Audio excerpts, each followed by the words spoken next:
Hello, crazy people! Tudo bem? Eu sou o Rodolfo, como antes anunciado, sou diretor de criação da CCZ UOL.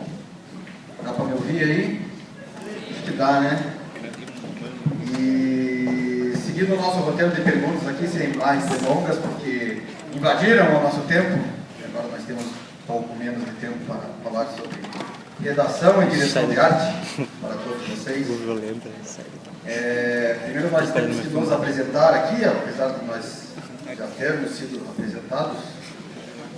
Então, eu gostaria de fazer isso rapidamente, quase que um desastrás rápido, quase que imediato, embora eu esteja me alongando um pouco demais.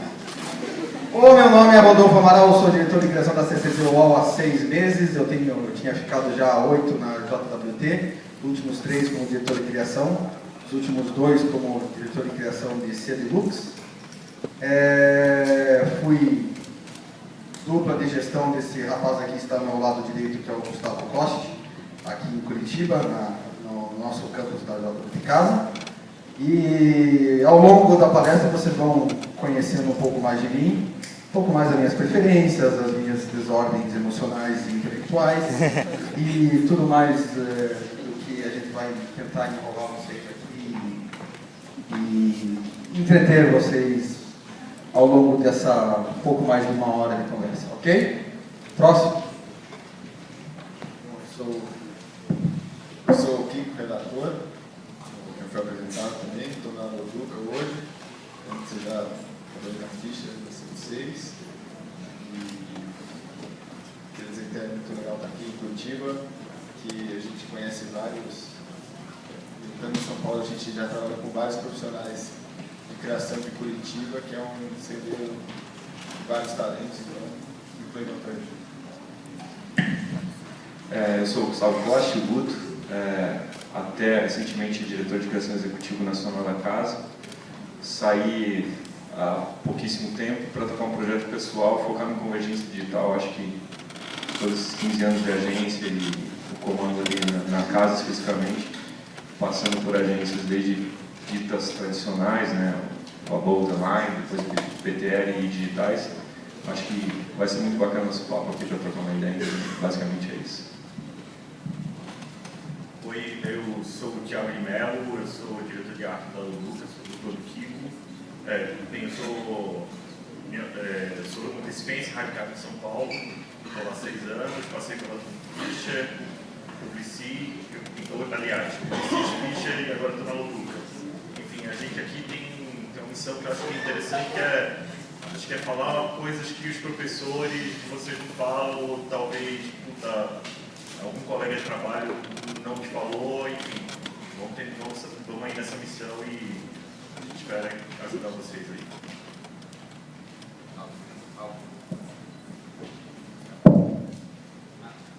Alô, eu sou o Thiago Gavato, sou redator da Master há 2 anos, já passei pela Guedes, comecei na Blue, comecei como produtor de cinema, trabalhei com marketing e estou em redator há 7 anos e vim conversar com vocês, até pouco tempo estava desse lado e agora estou aqui, legal. Oi gente, meu nome é Bruno, eu sou diretor de arte na Reza aqui de Curitiba, estou há 7 anos já fazendo isso daí e estou bem empolgado com o papo aí, ver se a gente consegue aprender junto uma coisa bacana. Diferente do Rodolfo, eu não trabalhei com ninguém aqui, mas eu ouvi dizer que são ótimas pessoas, então vamos lá. Se fosse o contrário, eu não ia falar. A primeira pergunta que eu tenho que fazer aqui é para vocês, auditório querido. Quantos de vocês já se decidiram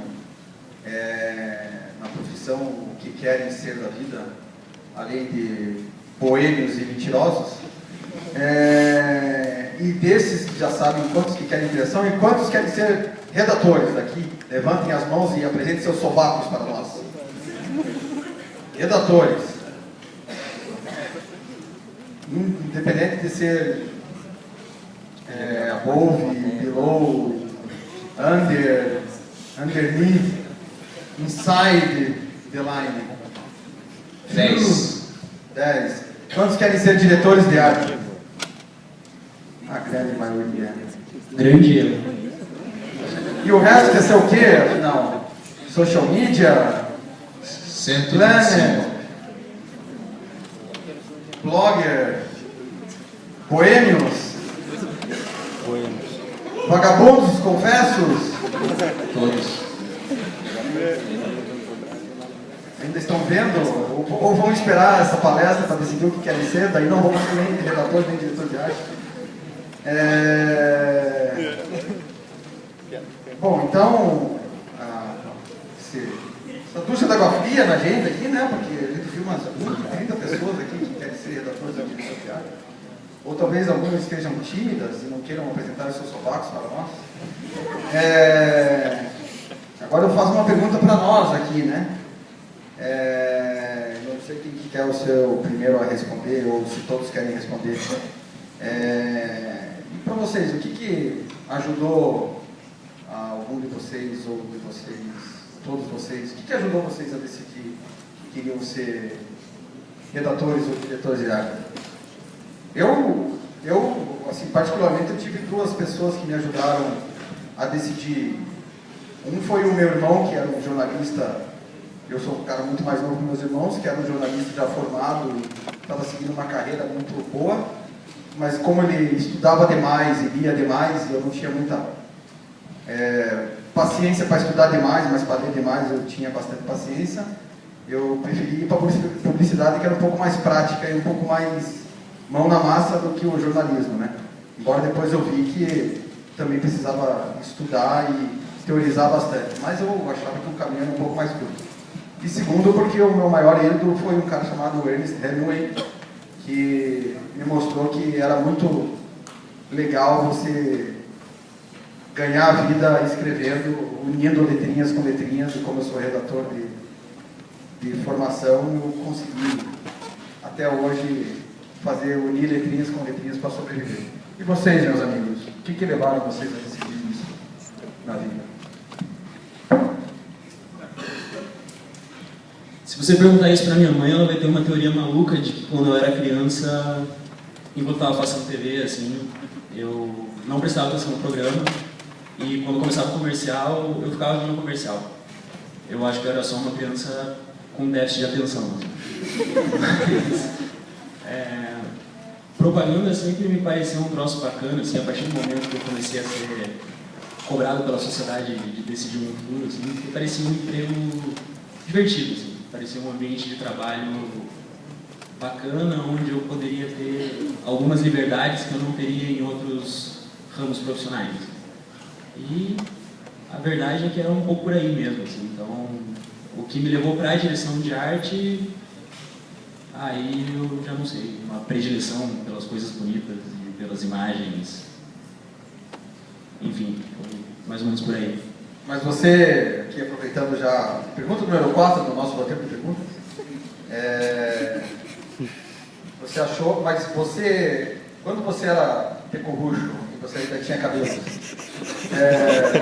você já conseguia ter essa facilidade que você tem hoje, eu sei, porque embora você não tenha trabalhado comigo, eu admiro muito o seu trabalho e essa pessoa aqui do meu lado, vamos aprontar bastante, certo? Você já tinha o dom de desenhar, você já tinha o dom de essa inteligência espacial e tal? Ou você ainda foi aprender isso com o passar do tempo? Porque assim, o que eu quero dizer é que a pergunta número 4 diz com as palavras que se seguem: criatividade é um dom? Você nasce ou exercita isso enquanto trabalha? Estuda ou pratica?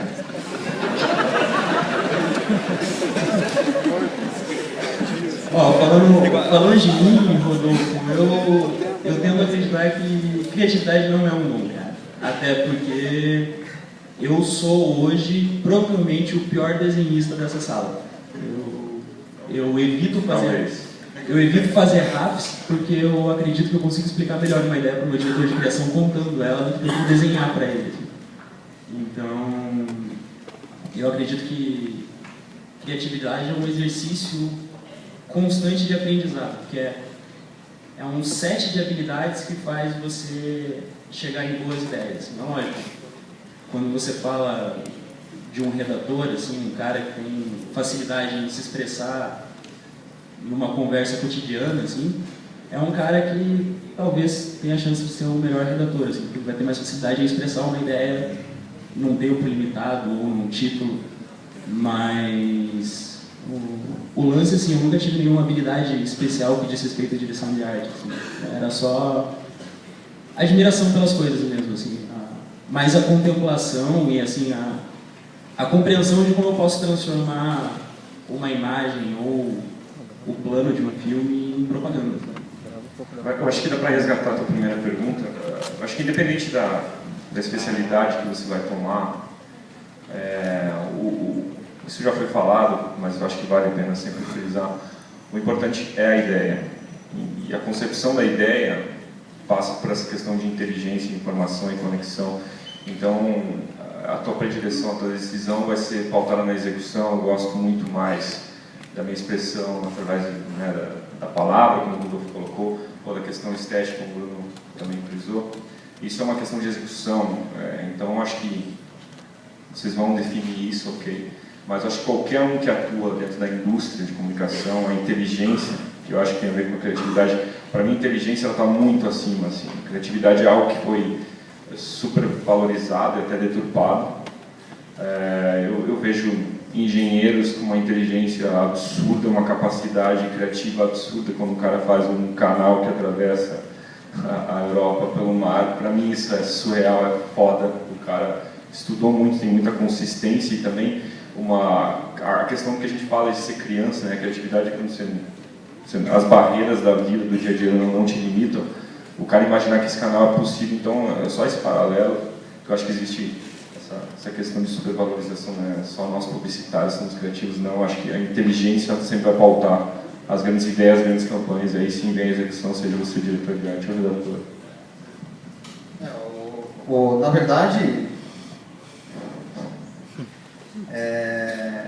mas é engraçado porque eu não sei se isso é uma história que poucos sabem, mas aqui todo mundo já conhece, aqui todo mundo já ouviu falar, além de citações erradas que indicam a ele no Facebook, mas por causa de obras extremamente deliciosas, o Luiz Fernando Veríssimo, ele tentou trabalhar em publicidade quando ele era jovem, né? E ele não conseguia porque imagina, ele é um cara que é especialista em crônicas curtíssimas. O cara dizia que ele não conseguia reduzir o texto dele para se caber em 30 segundos no spot de TV ou em anúncios de 4 linhas. Então ele dizia que ele não era competente o suficiente para trabalhar em propaganda. Gente, o Luiz Fernando Veríssimo dizia que não era competente em trabalhar em propaganda. Meu Deus, o meu ego foi ao pico Everest. Então, como é que pode, né? Então, mas é um cara que você vê que foi trabalhar em propaganda porque ele viu que tinha algo que estava ligado a uma, digamos, função intelectual que ele tinha uma facilidade. Será que também uma pessoa que não tem uma facilidade com relação à arte, à literatura, à escrita, a isso, ela não vai ter uma predisposição natural para se ter um pouco mais de facilidade também para se trabalhar em propaganda? Ou propaganda só é exercício, persistência? Será que a genialidade também ela não está um pouco direta à produção? O que você acha? Eu acho que... Manifesta! Eu acho que não é um dom, mas eu acho que talvez um dom muito seja importante para quem vai trabalhar com criação, é gostar bastante. Gostar porque você vai ter que fazer muita coisa, você vai ter que trabalhar muitas horas e ter muita referência. Tem um conjunto de ferramentas e habilidades que você tem que desenvolver. Então acho que se você gostar bastante de fazer aquilo, já é um primeiro passo. Assim. Seja um bom. O Gustavo falou uma coisa interessante, que criatividade é inerente a qualquer profissão, cara. O padeiro tem que ser criativo. Imagina um cirurgião lá, veia, o cara tá lá, sei lá, ele tá aqui o Bill lá, e o cara tem que destacar, velho. E aí? O cara tem que ser criativo também. Então, assim, a criatividade do publicitário ela é condicionada, então, ela não. Mas assim, E isso eu posso falar, cara, eu acho que eu tinha dom zero, assim. Eu tenho dom zero para ser criativo, assim. Eu fui parar na criação por acaso e, tipo, a partir daí eu comecei a me esforçar, a ralar e até chegar num nível aceitável, assim. Mas, cara, eu não posso dizer, pela minha experiência de vida, que eu era um cara que era do puta senso estético e noção espacial e sabia desenhar, cara. Pelo menos, grande bosta, sou exemplo de alguma coisa, mas assim, eu sou um exemplo de que criatividade talvez não seja um dom, sabe? É algo que você consegue, com esforço, chegar num nível aceitável, bacana, enfim, vai depender desse esforço. Você vê como a gente quase não é autocrítico, né? O cara falou que é um bosta, nada, não é exemplo pra bosta nenhuma e tal. Usar um exemplo, na verdade, aconteceu comigo quando eu comecei a trabalhar. Eu comecei em outra área e comecei a faculdade sem conseguir um estágio. E eu estava fudido, querendo entrar em agência, eu tinha uma pasta bem jaguar, assim. E aí apareceu um freela em campanha eleitoral para eu trabalhar. E eu tinha, sei lá, 6 peças na minha pasta, 6 anúncios bem ruins. E o cara estava desesperado, precisava de alguém para trabalhar e eu tinha um blog na época. Ele pegou, entrou e deu o meu blog. Ele falou, cara, eu preciso de alguém que escreva programa de rádio. Tua pasta não serve para nada para mim, mas o teu blog eu achei engraçado. E aí ele falou, vou arriscar. E ele arriscou a partir daí. E foi nessa história que eu consegui entrar em agência pela primeira vez. Tecnicamente, mais pelo meu blog do que pela minha pasta. No caso, eu gostava de escrever um pouquinho, assim. Às vezes, você se esforçar, mostrar que você gosta, pode ajudar a dar um start na história aí. Mas não necessariamente você tem uma pasta fodida, mas é você se direcionar para uma coisa que você pode fazer direito, quem sabe. Então vamos, isso me dá margem para fazer uma outra pergunta aqui, que... Olha, rapaz! Respeite! Dá uma salva de palmas aí, ó, rapaz.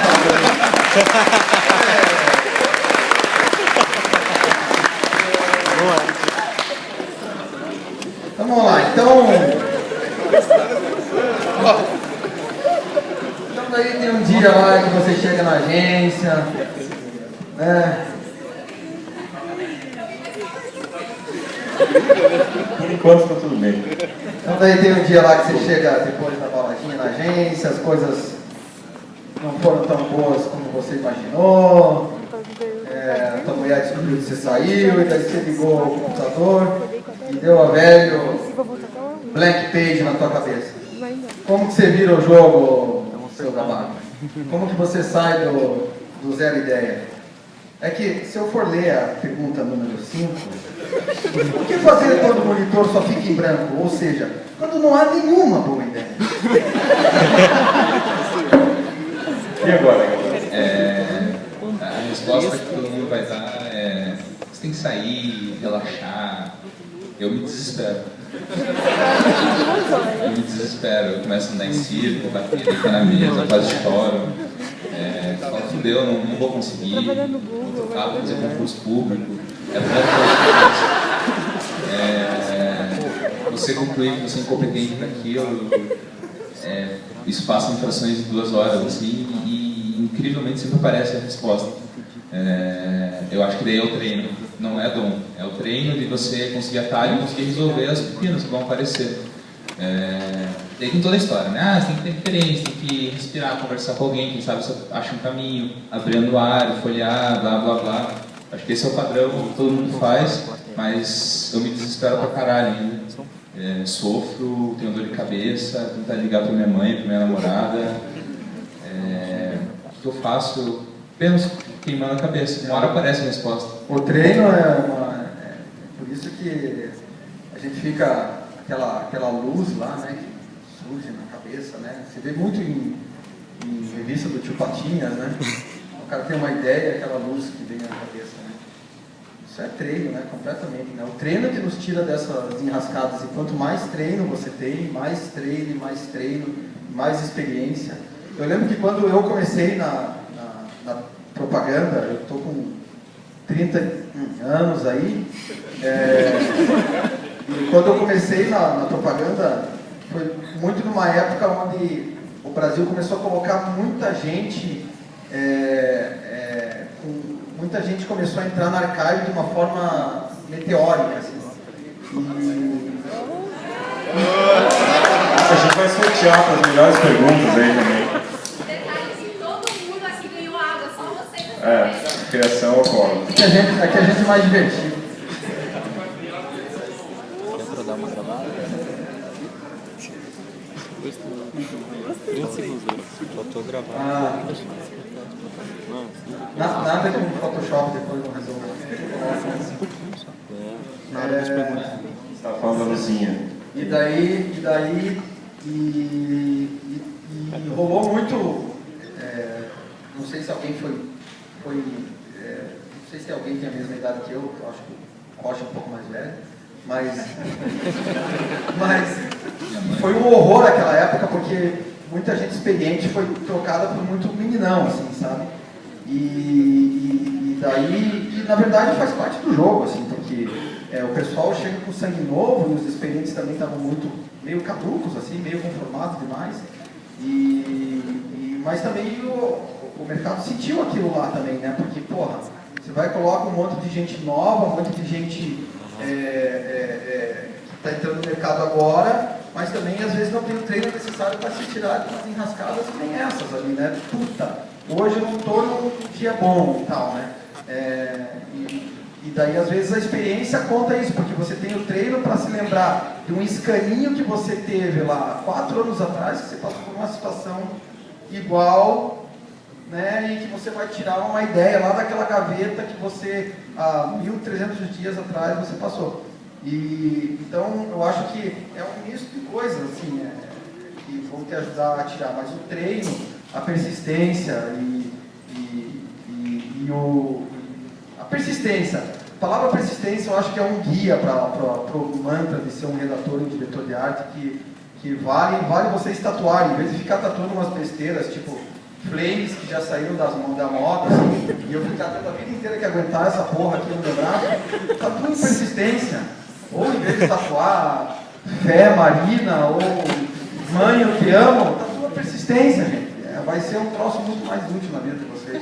Eu acho que assim, esse lance, concordo com tudo que o Gabriel falou, de você falar, caralho, eu sou uma farsa. Isso rola mesmo, sempre, mesmo depois de muitos anos, porque você sempre quer fazer algo mais interessante ou mais relevante. Eu acho que isso que move, né, a carreira, e a gente tem que, mais do que o que você estava falando agora, eu esqueci a palavra persistência, eu acho que é resiliência, cara, assim, seja redator, diretor de arte, diretor de criação, planner, atendimento, o que você vai mais ver é a ideia morrer.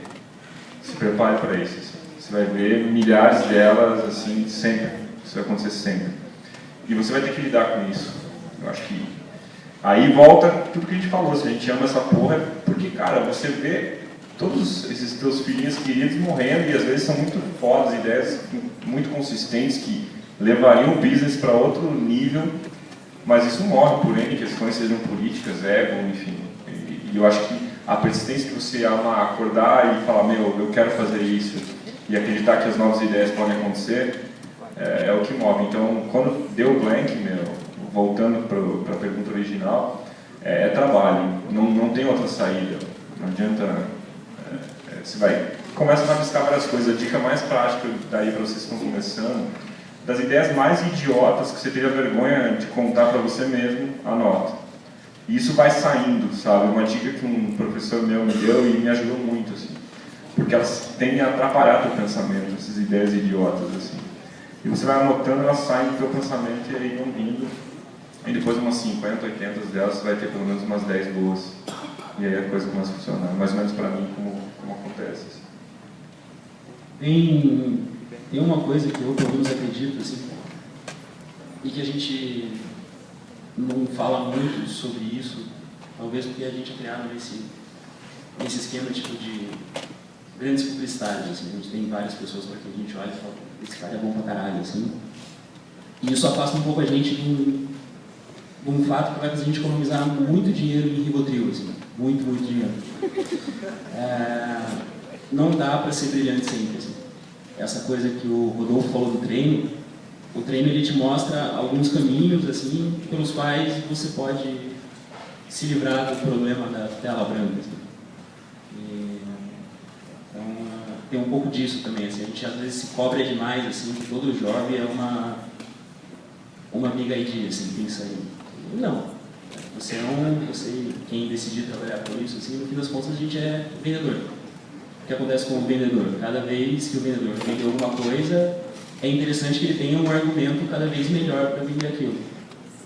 Quando isso não der certo, tem os argumentos de sempre, tem os argumentos honestíssimos que vão resolver o problema do mesmo jeito. Assim, é uma coisa que eu acredito assim, que faz economizar bastante dinheiro com terapia. É isso. É verdade, embora a gente seja cobrado para ter ideia, puta ideia o tempo todo. Eu queria fazer uma pergunta agora que é mais direta a esses dois caras aqui, ó. Que estão à minha direita e à minha esquerda. Na verdade, eles trabalham numa agência que é uma das agências mais, vou usar um termo absurdamente piegas aqui, mas que não faz jus à agência deles, mas é uma das agências mais cool que tem aqui no Brasil, que é a Luca. Mas... Peraí, mais cool? Mais cool? Não mais cool! É muito do jeito de se falar. Se eu fosse falar cool, eu tinha falado cool, porra! Eu tinha falado cool. Enfim, eu queria que vocês falassem um pouco do trabalho em dupla. Porque a gente está falando de redação, de direção de arte, e é engraçado porque antigamente até era muito mais separado, né, as responsabilidades do redator, do diretor de arte, né, que cada um fazia e essa coisa mais ortodoxa e tal. E hoje, embora cada um tenha suas responsabilidades também, né, o cara é o responsável pelas letrinhas, o cara é responsável pelos desenhos, mas assim, a gente está cada vez mais multidisciplinar, né, e não só seja pela redação, direção de arte, mas pelo off, pelo on, pelo out, pelo if, pelo don't, sim, pelo não e tal, né? Mas eu queria que vocês falassem um pouco como que é. Vocês são dupla, né? Então, vocês são partners, desculpa.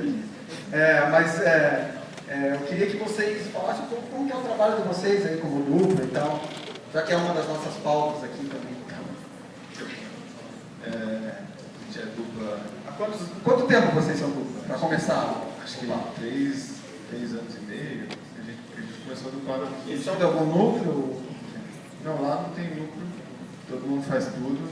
Todo mundo faz online, offline, online. E a gente começou do plano na ficha e foi junto ao grupo.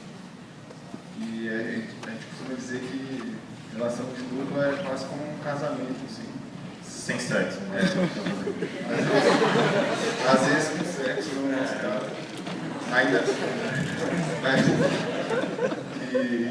Às vezes é com um casamento, às vezes com uma sociedade, assim, a gente se vê mais do que as nossas esposas, nossas famílias, nossos cachorros. Então, é uma relação que você tem que administrar bem para funcionar. E acho que quando o cara... Isso não é regra, tá? Tem coisas que os caras mal se falam, mas quando o cara é seu amigo, pra mim é melhor. Ele você fica mais à vontade. Como um casamento. Assim, nosso processo acho que é bem caótico, assim, tem muito... Chega um job na mesa, é filme, é rádio, é anúncios, saem os dois pensando, a gente vai pra salinha, fica debatendo, fala merda pra caralho. Vai anotando e cria tudo junto. Aí depois que criou, mostra a ideia. Tem 3 diretores de criação, o Sérgio Munaí, o Cássio Moron e o Fábio Saboia. O Saboia é redator, o Cássio Moron é diretor de arte. E o Sérgio Munaí é diretor de arte também, tem uma pegada mais online, e a segunda visita tem 2, que é o VP. E a gente trabalha com todos. Cada um pega um job e a gente faz jogo com tudo. Às vezes mais com um, às vezes mais com outro, tem umas fases. Tem uma coisa interessante que o Rodolfo falou, que é essa multidisciplinaridade. Por exemplo, na Ogilvy, tem um tempo atrás, chegou uma dupla da Argentina, os caras estão invadindo lá em São Paulo, e não existia diretor de arte e redator, assim, é uma coisa meio híbrida os dois, assim, sabe? Então acho que é meio que uma tendência, assim, cara, não dá pra ficar assim, pô, eu sou diretor de arte e, cara, eu não sei escrever, o redator também não tem o senso estético. Cara, você tem que se virar porque um segura a onda do outro, cara. E com relação à pergunta anterior, e dá o black page mesmo. Se você não tem um parceiro do teu lado que fale, cara, relaxa, vai por aqui. Não, pera. Isso acontece com todo mundo. Pois é. Um casamento. Exato, cara, exato. Assim. Então, eu enxergo que a tendência, assim, é a gente ficar híbrido mesmo, cara. Conseguir fazer os dois. Os argentinos têm muito disso, né? Exato. Os argentinos já quebraram, já derrubaram as paredes. Exato, O exato. Thiago escreve, é diretor de arte, mas ele escreve roteiro às vezes. E eu não quero aprender a mexer no Photoshop. Não tem coisa. Mas enfim, ele sabe o que está rolando também, ali o que é que eu preciso fazer de diagramação, enfim, a gente tenta se ajudar. E eu acho que a relação dupla é isso, é parceria e casamento mesmo. Esses dias eu vi o... Só de cada dupla funciona de um jeito. Esses dias o Nizam veio aqui, o Nizam, chama de vocês? Ele... Né? Esses dias o Nizam veio veio dar uma palestra aqui.